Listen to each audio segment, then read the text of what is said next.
Nawindang si Kim Chiu sa maling spelling ng pangalan niya sa isang online site. Ay muna bago you, ani Kim sa kanyang ex account. Mali kasi ang spelling ng family name ni Kim Chiu. Ang nakalagay instead na Chiu. Agad na ikinorek ng actress.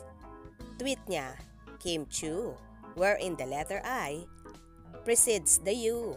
Kinumpara pa ng Chinita Princess ang kanyang name sa love, saying that it would be her first before the partner, or ako muna bago ikaw.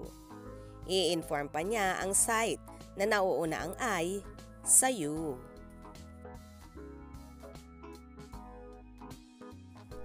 And not the other way around.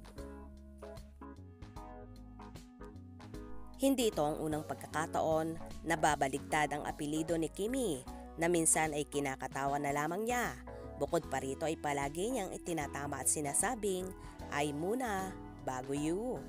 Marami kasi ang nako-confuse sa surname ng dalaga, kaya naman nababaligtad nila ang spelling nito. Anyway, mapabaligtad man at marambol ang spelling ng apelido ni Kim. Kim Chiu is still Kim Chiu, na napakabait na tao at down to earth pa. Kaya naman pinagpapala ng bonggang-bongga ang dalaga.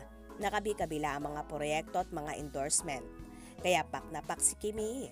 Kasalukuyan ngang nasa Los Angeles, California naman ngayon si Kim para sa kanyang pinakabagong ini-endorso, ang World Remit, kung saan siya ang brand ambassador. O diba, ikaw na talaga Chinita Princess, ang babaeng walang pahinga. Congratulations Kimi, deserve mo lahat ng meron ka ngayon dahil super sipag mo at super humble pa.